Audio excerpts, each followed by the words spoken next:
Hello and welcome back to the podcast. And today I am extremely excited and pleased to be announcing my new guest, who is Anubhav Saxena, who's the CEO of Chooch AI, a company at the forefront of visual AI and computer vision. So Chooch is known for enabling edge and cloud-based AI solutions that can detect, analyze, respond to visual data in real time across a range of different industries, ranging from, and you'll tell me, I'm sure, more on this, but defense, energy, healthcare, manufacturing. And I think under Anubhav's leadership, the company's really accelerated its commercial, its government adoption, and it's earned recognition as one of the most innovative players in the AI infrastructure today. So, Anubhav, it is a real pleasure to have you on the show. I'm excited to be talking to you and to hearing your pearls of wisdom, and I'm sure many of our listeners will as well. So thank you for joining us. Outstanding, Rupert, and thank you for making the time. Very excited to be here.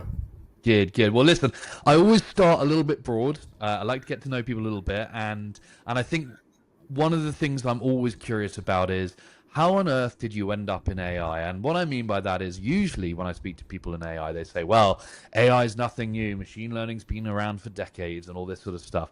Maybe you can tell me your journey to end up at this place. Absolutely, Rupert. That's a great question. I've been in AI, I've been in engineering, computer sciences, electronics since the late 1990s. And I started out as a scientist in the Defense Research Organization. And when you work for the defense and you work with all the latest, kind of gadgets and IT and technologies and tools, you get exposed to machine learning and AI at a very, very young age. This is when I was doing, my engineering. And it was fascinating to see that, while there was machine learning, there were AI tools. I mean, the whole convolutional neural networks, there was no real infrastructure or compute that was actually available to kind of do AI real time. And over the years, what happened was everyone was focused on the optimization of IT. That is, can I make a bigger, faster server? Can I make faster storage, faster backups? But no one was really focused on what is the compute that's actually needed from an AI standpoint to make AI real, to make AI actually applicable in the market space. So in the last 30 years, what I've seen is that, we've seen a lot of evolution, right from mainframes to client server to virtualization to moving to the cloud. But again, nothing really was focused on AI till we hit a point where, two things happened. First is that the computes became a lot more available. They became a lot more what I call as feasible from a technology standpoint, but also economically viable. Mm-hmm. And so the technical feasibility, economic viability, and then a lot of frontier models actually came about that made AI a lot more applicable. You could actually now take these AI models and apply them to the industries that you work in and actually make them real. So, the technical feasibility, economic viability of AI actually brought, me and of course, the whole of the market to this point. So I mean, people often reflect on the kind of 2018 or 19, I can't remember which was, paper from Google, right? And that being the kind of the start of real access to LLMs that are starting to operate in the most effective way that we know today, and have created this current guise of AI. Did you see a kind of turning point around then, or were you one of these people that I often speak to who say, we knew about all this before, it was just that it came from Google?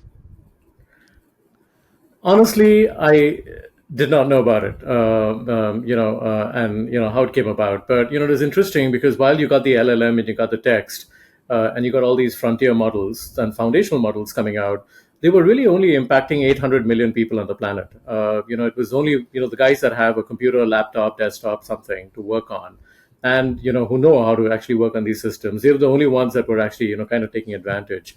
The 8 billion people on the planet were actually excluded from all of this AI, really, when you come to think of it. Now, like you rightly said, Rupert, it's the foundational models and frontier models are the first step to where we're going. I mean, it's not going to be the final frontier step on where we're going to land. What we do actually impacts 8 billion people on the planet, is what we call as world AI. Actually, that was the term I learned from you, Rupert, over a lunch meeting. Well, I learned it from Jensen Huang, so I can't take credit for that one, that's for sure. All right. Yeah, perfect. Yeah. So world AI, physical AI, as he calls it, this is where, cameras actually, so all the cameras in the world have the gift of sight. They don't have the gift of insight. For gift of insights, as humans, they need brains. And that's what we do. We actually provide the brains to the cameras to look for what they're supposed to look for. So think of them as human eyesights with brains. But again, never saw this coming at the time. Still a lot to be discovered and explored, but very excited to actually where we are. Yeah. So if you talk about, so obviously you mentioned about Chooch there and the cameras and what you're starting to do. One of the things that often brings AI to life for people is the use cases that surround it. And I obviously in my introduction I talked about many different sectors that you apply the technology to. Maybe you could just give us a little of a lowdown on one of the use cases and how it's something that could not have existed before AI. Let me give you a couple, only because when you started, you talked about the diversity of this AI, and which is actually fascinating across industries. So we work with all the four lines of defense. Work on classified projects for the Air Force, Space Force, Navy, and the Army. All very different use cases. All of them focused on either defending, protecting, or invading. But a lot of the exploration that happens from stuff that couldn't happen through human eyes or through human knowledge, again, comes through a lot of visual data that we get, both images, streams, and all of that kind of data. Now, again, humanly impossible to do unless you have this kind of AI to actually explore, investigate. Um, Now, when you take it to the manufacturing industry, you get things like visual quality anomaly. So a lot of the items in the assembly line need to be actually observed for anomalies, and you want to actually look for any issues on the assembly line. Again, at the speed at which the assembly lines move, it's very, very hard for humans. You've got to almost slow down the assembly lines if you were trying to actually look for these anomalies. And again, it's not a good use of humans to actually do that. When you apply this to smart cities, everything to do with rioting, crowding, right from safety, security, workplace safety are the other examples. The one that I really fascinates me is what we do for healthcare. We're working with this $100 billion plus hospital chain, more than 100 years old, and they have more than 235,000 clinicians who look after you and me. And the thing that they don't want to run out is actually supplies that are used for clinician and patient care. And just using AI to see that they have the right product at the right place at the right time, I think is fascinating. I mean, it impacts our daily lives, and again, I just get very excited. With Yeah, these use so I cases. think we talked about that medical one before, actually, and if I remember rightly, you were talking about it was essentially the cameras focused on a medical cabinet within the pharmacy or whatever it might be within the hospital, and it was able to sort of see the boxes that were stacked, how many there were, and the point at which it needed to reorder so that there was constant supply. If I've got that right, I mean that is obviously an extremely interesting and exciting approach. Also, I suspect there's I don't know, but I suspect within hospitals there's some kind of a security element to this as well, which is actually, many of these drugs are kept locked away for good reason, and these cameras will help you to see where there's an anomaly, I suppose. Is that correct?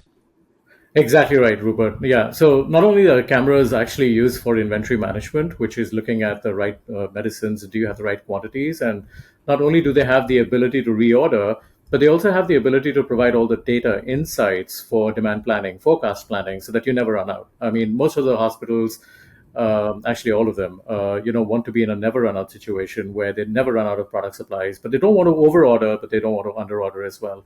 Now, you bring up a very good point. The intended consequences were inventory management. The unintended consequences were actually looking at narcotics and banned substances and actually drugs that have to be under a lot of care so that they're not being misused.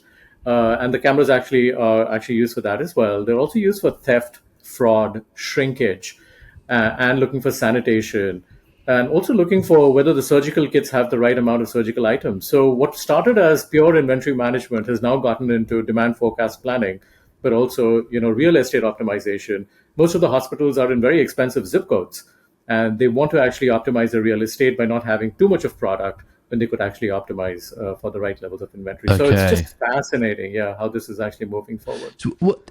Tell me about the sanitation one. That piqued my interest. Does that mean like your computer vision can actually see when perhaps things are not at the level of sanitation they should be? Is that what you're talking about?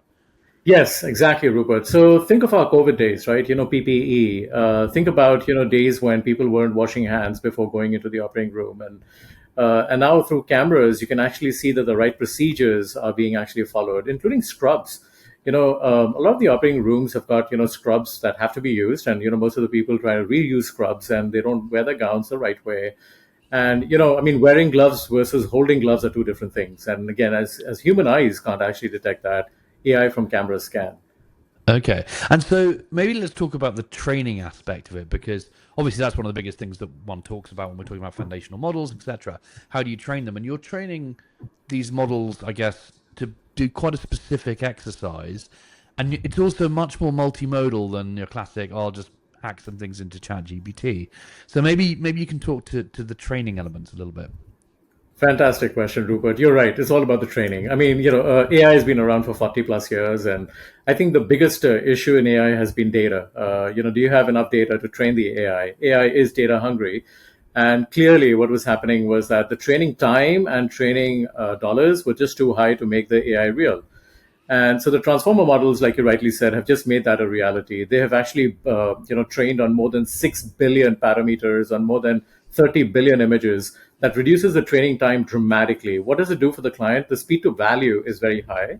But not only the speed to value, the aspect of actually getting the highest levels of accuracy quickly is actually now entirely possible. And so the whole aspect of this feasibility from a technology standpoint, and so from an economic standpoint, I think the whole viability from an economic standpoint allows this thing to not only get implemented quickly at the highest levels of accuracy, but also actually scales. And then you actually brought up a very interesting point on actually the multimodal AI. Let me give you a use case to bring that to life. So in our cameras, we actually have an LED light, but it also has a microphone. And when the nurse walks up to pick up a product and doesn't find the product, and God forbid, if the nurse is not able to find the product, the nurse can actually speak into the microphone saying, "Hey, where can I find this SKU?"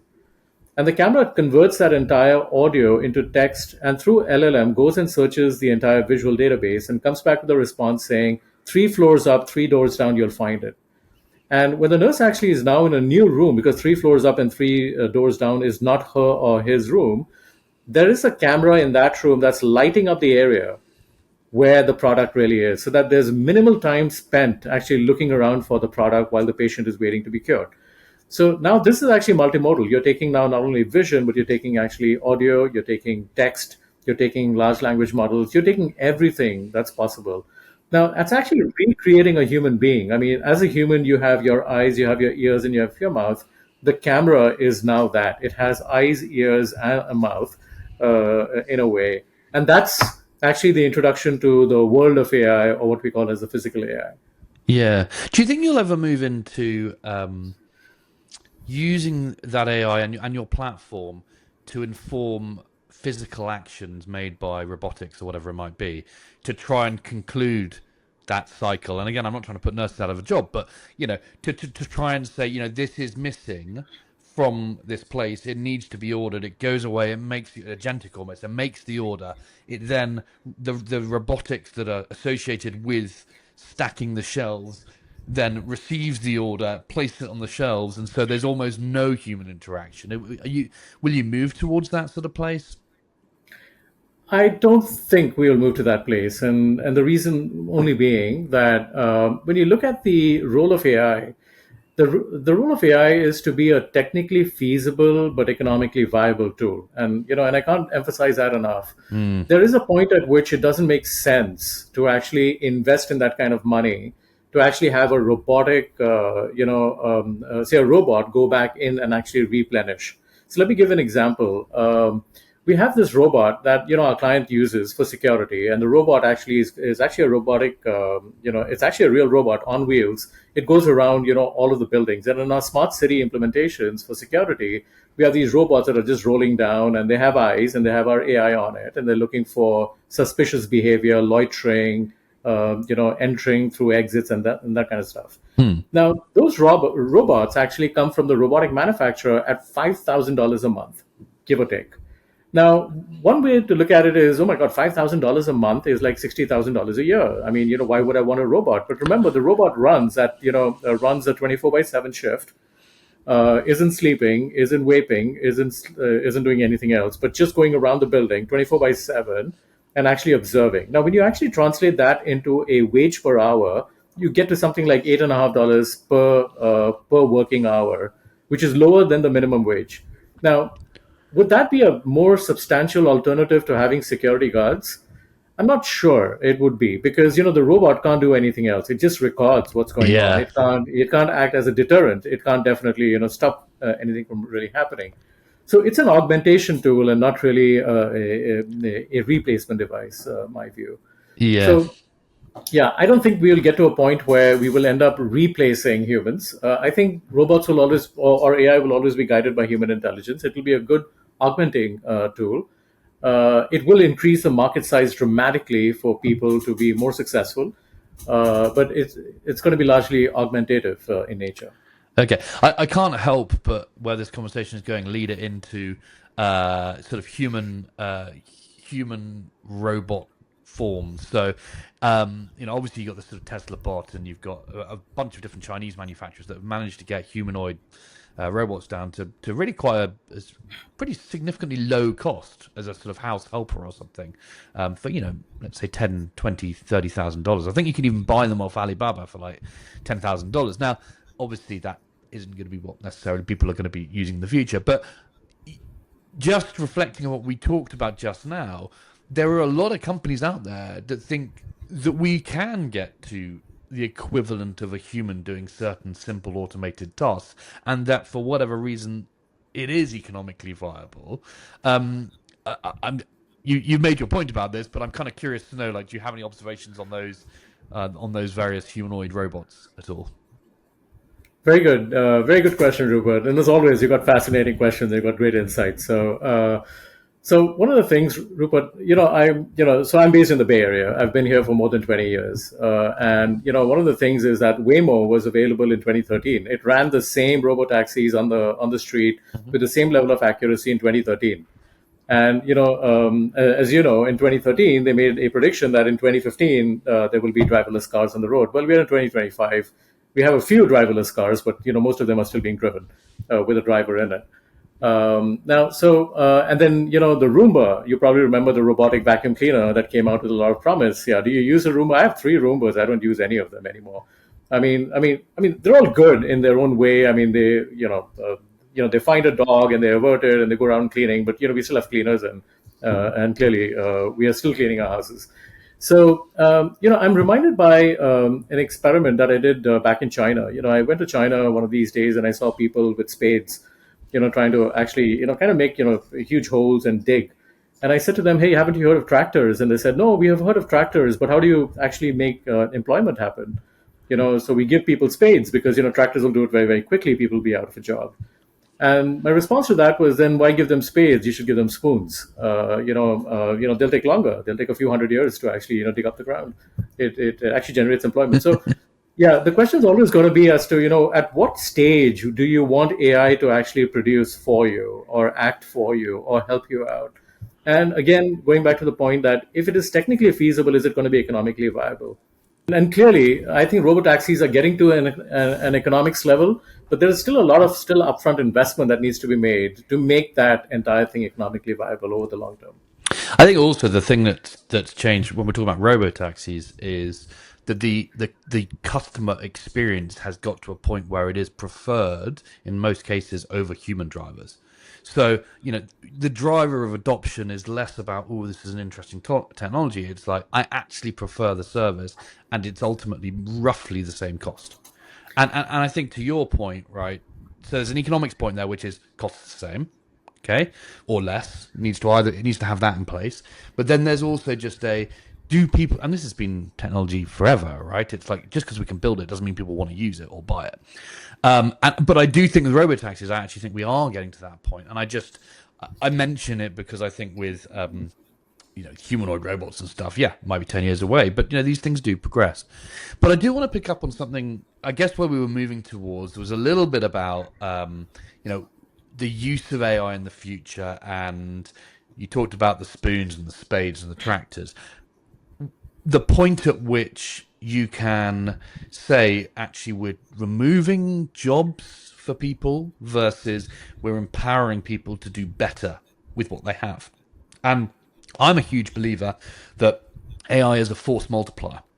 So it's not a question of, yeah, of course, a whole bunch of jobs will disappear. Of course they will, right? Because they can be done in a much easier way.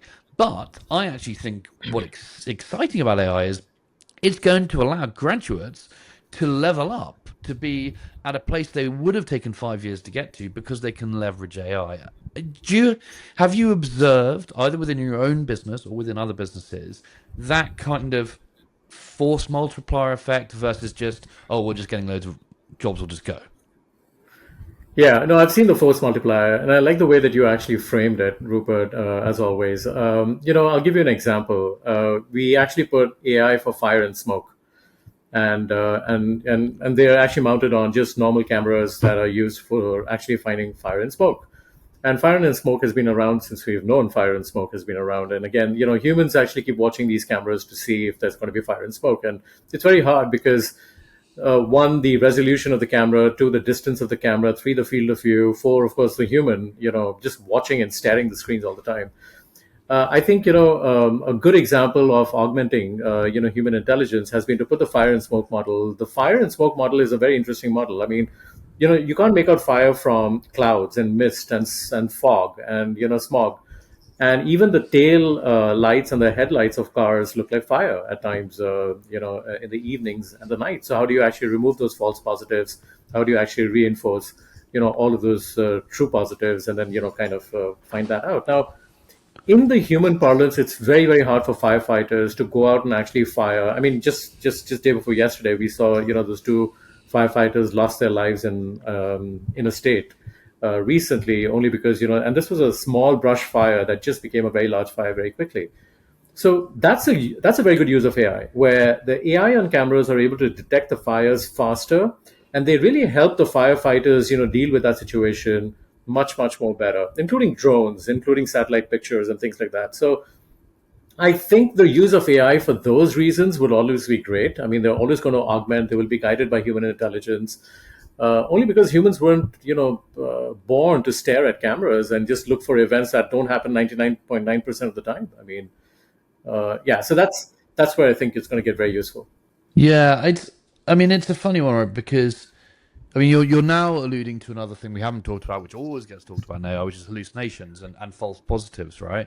Does that worry you at all? I mean, given that you talked about at the beginning, a lot of your use cases, and a lot of your customers are in high security environments, etc. It's a pretty high stakes issue if your cameras, accidentally misrepresent or misjudge what's happening in the world around it. Is that do you see that as a problem? Is it something you actively mitigate against? Just kind of curious as to what that might look like in the future. Huge problem. It's a huge problem. I mean, with the data, with the logic, with the AI and the super logic and the super intelligence that you're building in your systems, it will get to a point where it'll start to think on its own. And when it starts to think on its own, it might hallucinate, just like a human would. The goal is, how do you make the guardrails? How do you actually program the logic? How do you actually weight the programs in the logic so that they have a weighted probability, so that you can reduce the hallucinations? You also have to make sure that if it does hallucinate, is it within a tolerable band where the hallucination can be tolerated, or is it going out of band? And again, just like the humans wrote the AI algorithms, they can actually write these ethical, guidelines, guardrails, and the weighted probability to make sure that even if it does hallucinate, it doesn't hallucinate and cause irreparable harm. We do this all the time. I mean, the level of intelligence has to be moderated, has to be controlled in a system. And even if you get a lot of assurances that the system is outperforming humans anyways, you still have to make sure that it is actually within the guardrails. Do you ever sort of stack models? I'm thinking about, what personally, I probably use 5 or 6 different AI tools, and what I quite often do is ask one tool, get an answer, then feed it through a bunch of other models to then see if they agree with the answer or where they would, have a cynical view on it. And I force it to try and, be debating with, it's not itself, but it's AI counterparts or model counterparts. Do you use that type of approach at all with your, to try and reduce hallucinations and things like that? Always. Yeah. So we call them as ensemble models. So Hmm. think of them as an ensemble of models where you're stacking the models together and then you're chaining them together.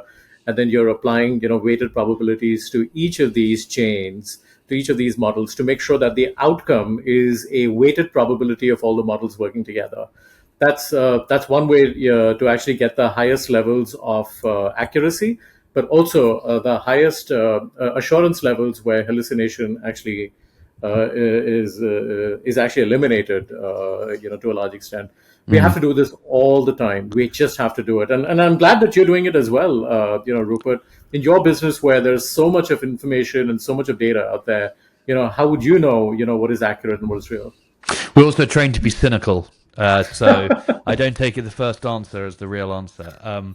But let's just, just in the time we've got left, I was wondering whether maybe we could talk a little bit to, a lot of the people listening to this podcast tend to be executives who are operating in an environment that may or may not be an AI-oriented business, but certainly most likely in technology.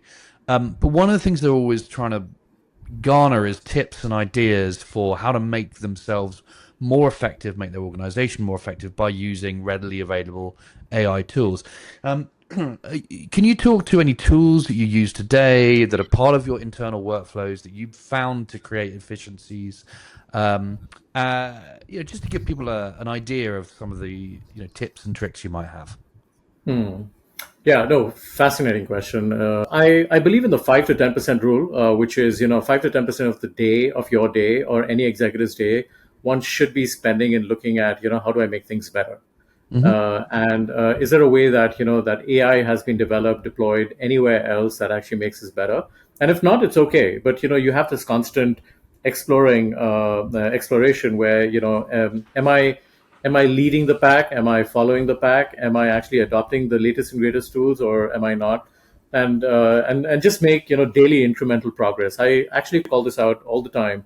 But there's something called as a 1 to 2% improvement philosophy. If you get an improvement of 1 to 2% in productivity, efficiency, or whatever you do every month, it has a gigantic implication to how you improve and actually make progress. So I would encourage every executive to actually look around and ask questions and actually explore what actually AI can do for you.